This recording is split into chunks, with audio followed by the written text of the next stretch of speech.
नमस्कार, मेरा नाम है विवेक शर्मा और आप मुझे देखते हैं उहापो, लंग कनेक्ट, CRSF और बहुत सारे प्लेटफॉर्म्स पे मैं बात करता हूँ कैंसर की और मेंटल हेल्थ की। आज हम बात करने आए हैं कैंसर की और बहुत विशिष्ट टॉपिक की जो अफेक्ट करता है ऑलमोस्ट सारे के सारे कैंसर पेशेंट्स को। ऑलमोस्ट मैं इसलिए कह रहा हूँ क्योंकि 80 to 90% लोगों को ये अफेक्ट करता ही है। मेरे साथ हैं डॉक्टर प्रिया एस पुनियानी। डॉक्टर साहब एक कैंसर सर्जन हैं और ये जो मतलब शरीर का ये पार्ट होता है इसकी महारत इन्होंने हासिल करी हुई है। टाटा मेमोरियल हॉस्पिटल में ट्रेंड है। डॉक्टर साहब नमस्कार और बहुत बहुत स्वागत है आपका। Thank you so much for giving your time to us. Thank you Vivek, thank you. बोलो। सो आज का मुद्दा जो है बड़ा गंभीर है और वो इसलिए है क्योंकि हम जो है पेशेंट्स की आवाज़, क्योंकि पिछले कई महीनों में मैंने देखा कि बहुत सारे पेशेंट्स आते हैं हमारे यहाँ। आप तो जानते ही हैं कि हम सपोर्ट ग्रुप और और भी सारी चीज़ें करते हैं कैंसर पेशेंट्स के लिए। तो बड़ी एक देखिए कहीं ना कहीं मानसिकता जो है वो गलत नहीं है कि कैंसर एक महंगी बीमारी है, क्योंकि महंगी बीमारी है और जब महंगाई आती है तो कमर तोड़ देती है और बहुत सारे लोगों को बड़ी सारी प्रॉब्लम होती है। कई बार लोग कह पाते हैं, कई बार लोग नहीं कह पाते हैं। तो कैंसर पेशेंट्स में ज़्यादातर ये देखा गया कि उनके पास बहुत सारे साधन नहीं होते क्योंकि कोई प्लान नहीं करता है। हम अपने बच्चों की शादी प्लान करते हैं, उनकी पढ़ाई प्लान करते हैं, घर प्लान करते हैं, गाड़ी प्लान करते हैं, सब कुछ प्लान करते हैं, लेकिन हेल्थ को लेकर, स्पेशली कैंसर को लेकर कभी प्लान नहीं करते हैं बिकॉज एवरीबडी थिंक्स कि ये हमारे लिए नहीं है, हमको नहीं होगा, राइट। सो ऐसे में जब इस तरह की बीमारी आती है तो उनको लगता है भाई हमारे पास तो रिसोर्सेज ही नहीं है, और जब नहीं है तो क्या करेंगे, फिर गवर्नमेंट स्कीम्स पे डिपेंडेंट होते हैं और स्पेशली जो मिडिल क्लास पॉपुलेशन है एंड फिर NGOs के पास वो दरवाज़ा खटखटाते हैं, लेकिन कई बार वो चीज़ें वर्कआउट नहीं हो पाती हैं। तो आज मैं आपसे बात करने वाला हूँ हमारी हेल्थ स्कीम्स के बारे में कि क्या वो चीज़ें हैं जो ठीक से चल रही हैं और क्या वो चीज़ें हैं जो और बेहतर हो सकती हैं। तो पहला सवाल मेरा आपसे ये है कि आपको क्या लगता है कि जो आयुष्मान भारत है या इस तरह की जो स्कीम्स हैं, let me not name any scheme because all the government schemes would probably fall, ये नहीं तो वो नहीं तो वो नहीं तो वो। तो जो गवर्नमेंट स्कीम्स आज की डेट में हमारे यहाँ है हेल्थ स्पेशली स्टेट को लेकर, कितनी इफेक्टिव हैं, कितना कारगर है वो? ओके, पहले तो Vivek thank you for calling me and इस बार आप बात कर रहे हैं अबाउट द स्कीम्स, बट कभी फुर्सत में हम इंश्योरेंस के ऊपर भी बात करेंगे। आज भी करेंगे। आज भी करेंगे। तो ऐसा है कि जितनी स्कीम्स हैं पूरे देश में, हर चाहे स्टेट वाइज हो चाहे नेशन वाइड हो जी, वो जो रूटीन सर्जरीज होती हैं जैसे गॉल ब्लैडर, अपेंडिक्स, हर्निया, इन सब के लिए उनका कवरेज काफ़ी अच्छा रहता है, क्योंकि आप समझिए कि उसके लिए रिक्वायरमेंट हॉस्पिटल को कुछ बड़ी नहीं लगती है। जो पेशेंट रहने वाला है हॉस्पिटल में उसका स्टे बहुत बड़ा नहीं होता है। आप किसी की गॉल ब्लैडर सर्जरी कराएंगे दूरबीन से भी तो वो 2-3 दिन का स्टे है और उस पर कोई इंस्ट्रूमेंट्स वगैरह नहीं लगने वाले हैं man, right. So it is possible for the hospital, a private hospital, to afford that.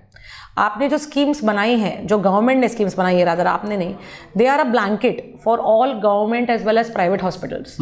अब मान लो आप एक एग्जांपल ले लीजिए कि एक लंग सर्जरी है, मुझे अगर किसी का एक लोब निकालना है लंग का, तो उसमें मुझे कम से कम पेशेंट का 7 दिन का स्टे चाहिए। उसमें से 1 या 2 दिन पेशेंट ICU में जाएगा, उसको उसके हिसाब की जो हम एनेस्थेसिया देते हैं उसकी मशीनरी अलग होती है, ट्यूब अलग होती है, ठीक है। एक ट्यूब का MRP 5,500-6 हज़ार होता है। I am just giving you the MRP। Definitely hospital will get a different rate, but MRP is 5,000-6,000। उनके अंदर जो हमारे नसें होती हैं या जो हमारा सांस की जो नली होती है जिसको हम बंद करते हैं, उसको टाके से बंद करने का ज़माना बहुत पुराना है। उसको स्टेपलर से बंद किया जाता है। एक स्टेपलर की MRP 13,000 होती है, कार्ट्रिज की, गन की अलग 30-40 होती है। तो अगर आप MRP ना भी पकड़ें, फिर भी अगर आप बेसलाइन कॉस्ट पकड़े एक लंग सर्जरी का, करेक्ट, तो वो बेसलाइन सर्जिकल का कॉस्ट ही, सर्जन को छोड़ दीजिए, I am talking about the surgery cost will be around 50-60,000। Okay, उसके अलावा 7 दिन का स्टे, ICU, दवाइयाँ, फिजियोथेरेपी, वो अलग। तो आप बताइए एक लंग सर्जरी की मिनिमम रिक्वायरमेंट एक हॉस्पिटल की टू बी सेल्फ सफिशिएंट, आप बोलते हैं हॉस्पिटल को हम X अमाउंट देंगे, लेकिन वो X अमाउंट में hospital can not be paying from its pocket, it has to be supported by the government कि चलो वो patient no loss no profit में जाएगा, लेकिन उतना तो मिलेगा। But if that doesn't happen and no hospitals either want it, और नो हॉस्पिटल्स अगर रहेगा तो भी they try to avoid a patient of that kind of surgery. There is a scheme which I will not name the scheme definitely, but for a scheme in that a surgery as major as a liver resection gives the entire package to be some 19-20,000. 19-20 रुपए. हाँ, which will include the stay, the operation, the medicines, the physiotherapy, the whatever. XYZ amount. उसमें कोई limit भी नहीं होती है patient की कि भाई आप इतने दिन का पैकेज है, इसके बाद आपको पे करना है. तो पेशेंट हमारे पास 15-16 दिन लिवर रिसेक्शन के बाद रह जाए, उसको तो उस 19,000 में कवर करना है, which is physically, mentally, emotionally, financially, anyhow it is not possible. Correct. So then the private hospitals try to withdraw their hands from such schemes. And that is a reality for all kinds of schemes. One is, I think, in the societies which make these schemes, there has to be involvement of private corporate hospitals, whether the finance people of the hospitals, beyond doctors actually, because doctors can never be good businessmen, very frankly. तो एक doctor estimate दे सकता है, भाई मुझे ये सामान लगेगा इस सर्जरी में, इतने दिन लगेंगे. उसके हिसाब से एक हॉस्पिटल भाई अपना पैकेज बनाए कि इस पैकेज में हम नो लॉस नो प्रॉफिट में बैठते हैं. वो पैकेजेस डिस्कस हों गवर्नमेंट के साथ, तो जो स्कीम्स निकाली जाएं, they have to be at least, the hospital has to survive. We can not say that you have to give free treatment and आपके सर पे बंदूक रखिए कि आप इतने में करो, तो हॉस्पिटल्स विड्रॉ करते हैं. Lot of good hospitals, good doctors don't want to take any of these schemes. They prefer to operate the patients at much less cost.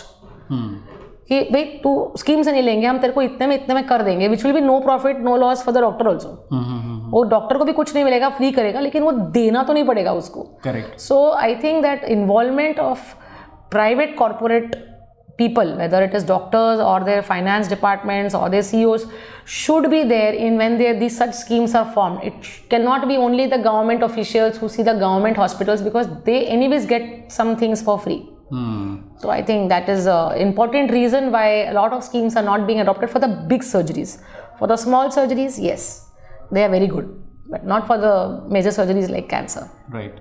So ये बड़ी important आपने बात बताई है, वो इसलिए क्योंकि जो जनरल, देखिए शायद कहीं ना कहीं गवर्नमेंट भी ये सोचती है कि भाई जो बड़ी प्रॉब्लम है उस पर ध्यान देते हैं, जो छोटी प्रॉब्लम है उसके बारे में बाद में सोचेंगे या प्रायोरिटाइज नहीं कर पाते हैं. लेकिन मुझे लगता है कि कैंसर आज की डेट में ना बहुत बड़ी प्रॉब्लम है, क्योंकि जिस हिसाब से ये बढ़ रहा है, लाखों लोग जो है हर साल डिटेक्ट होकर आ रहे हैं कैंसर से, तो मुझे लगता है कि इस पर ध्यान देने की ज़रूरत है. दूसरी चीज़ डॉक्टर साहब, कोई भी हो, मतलब जैसे मान लीजिए कि देखिए कम्युनिकेशन का एरा है, लोग जो है बोलते हैं कि इतने लाख की स्कीम है, इतने लाख का ये है, ये फला. आप इंश्योरेंस की अगर हम बात करें तो भाई इतने पैसे भरो, आपको 1 करोड़ का कवरेज मिलेगा ना. वो 1 करोड़ में क्या कवर होता है, नोबडी नोज, क्योंकि हम जब वो साइन कर रहे होते हैं तो हमको तो पता ही नहीं होता है कि क्या होगा क्या नहीं होगा. हम तो एकदम अनभिज्ञ कि हमें तो पता ही नहीं है कुछ. तो let us talk first about the government schemes की. मतलब ये जो बोलते हैं कि भाई 5 लाख की स्कीम है, तो 5 लाख में कवर क्या होता है? क्या वो मतलब किसी को कैंसर हो गया तो 5 लाख का पूरा ट्रीटमेंट उसका हो जाएगा, या उसमें उसको 50,000 ही मिलेंगे? नहीं, वही मैं आपको बता रही हूँ ना कि जैसे हर चीज़ की एक रेट होती है. मान लो XYZ स्कीम में आपको बोलते हैं कि अप टू 5 लाख का कवर है, लेकिन वो अप टू 5 लाख एक ही बीमारी के लिए नहीं देते हैं. उसमें उन्होंने वो लिस्ट बना रखी है, जैसे कि भाई इस सर्जरी का इतना है, इस सर्जरी का इतना है. सो पेशेंट को तो ठीक है उतना नहीं भरना है. 25,000 की मान लो आपकी अपेंडिक्स की सर्जरी है, 25 या 30,000 की, ठीक है, तो सरकार उस हॉस्पिटल को 30,000 रुपये देगी उस पेशेंट का अपेंडिक्स का सर्जरी करने के लिए, राइट. बट अगर सरकार बोलेगी कि हम आपको लंग की सर्जरी करने का 50,000 रुपये देंगे, बट उसका खर्चा ही हॉस्पिटल का 1.25 लाख है, तो वो इट डजंट कवर. एंड वो 5 लाख जो भी बोलते हैं, 5 lakh, 10 lakh, 2 lakh is not for one disease and it is not blanket. It is not blanket कि आपको 5 लाख का कवर है. जैसे private insurance companies still have a more of a flexible actually in that, not the government. If they say कि भाई 2 लाख की scheme है, आपकी कवरेज है और आपका फलाना सर्जरी की 50,000 की लिमिट है, तो 50,000 तक वो कवर करेंगे. उसके बियॉन्ड जो आता है तो hospital has to cover. They can not force the patient to pay कि आप पे करो. वो कहेगा हम स्कीम वाला है, गवर्नमेंट से कौन पंगे लेगा. तो उनको आखिर ट्रीटमेंट उनकी फ्री करनी पड़ती है, क्योंकि सरकार क्या बोलती है, इतने में आपको इस पेशेंट का सब कुछ करना है, और उसके बाद पैसा टाइम पे आता है. No comments. No comments. There I will not go into. But किसी को बोल देना कि आपको इसको, पर आपको बोल दो कि 50 में आपको सब करना है. अब सब मतलब कितने दिन का भी स्टे, कुछ भी हो, 5 दिन लगे तो भी इतना है, 50 दिन लगे तो भी इतना ही मिलेगा आपको. तो हॉस्पिटल तो बहुत ज़्यादा लॉसेस में जाता है.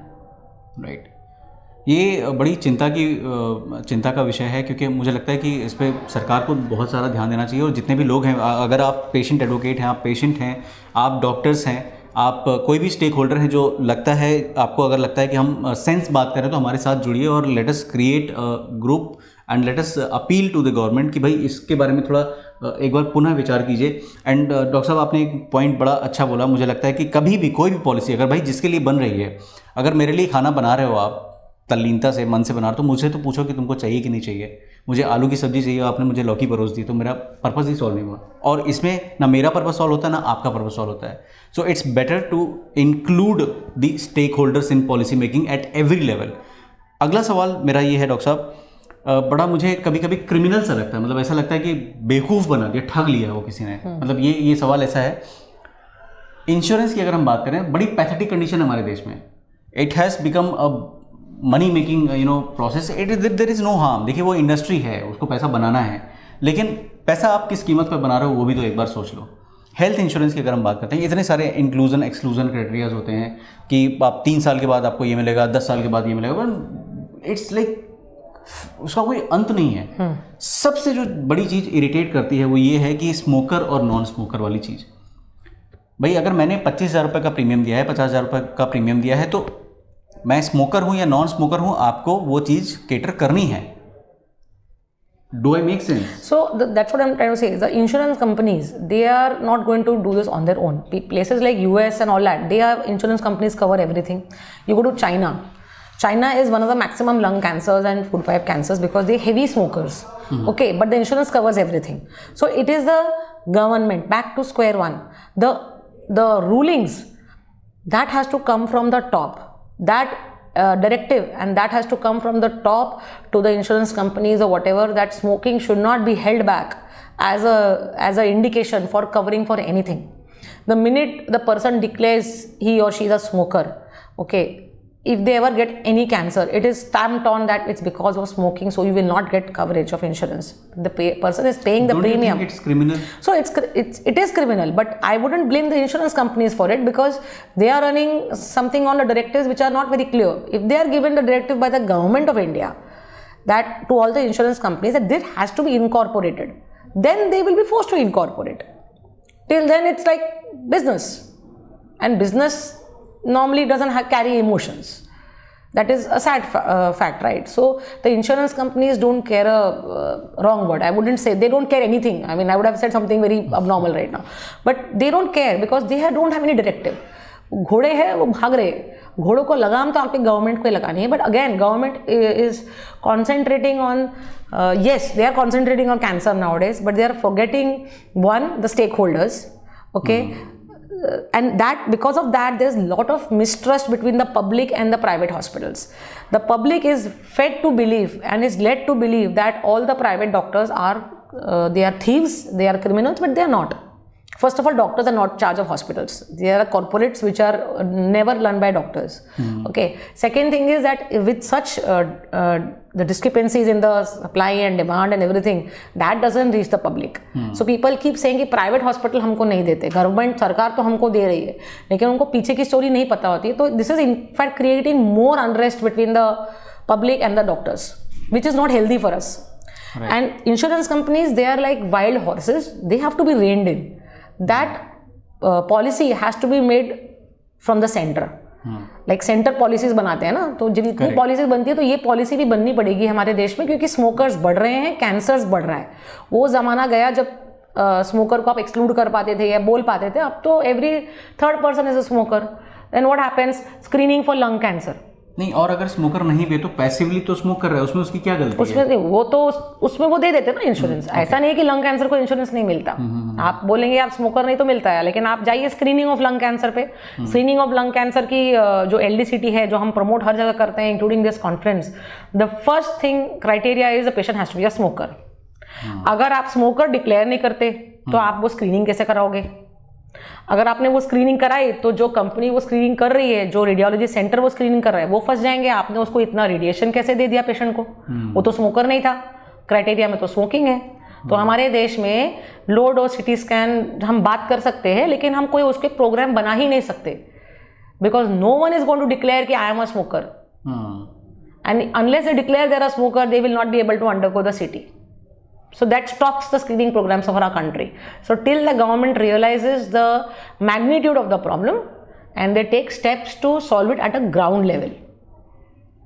That's very imperative and practical thing. In fact, let us see. Let's hope for the best, because now a lot of government agencies are working or connecting with UHAPO, and we wish to kind of work together and make some necessary changes on ground so that we can benefit more and more number of patients and we can save this ecosystem. Otherwise एक वो दिन आएगा जब doctor बोलना शुरू कर देंगे कि भाई मैं तुम्हारा इलाज नहीं करूँगी, मैं तुम्हारा इलाज नहीं करूँगा, because this is not running my home.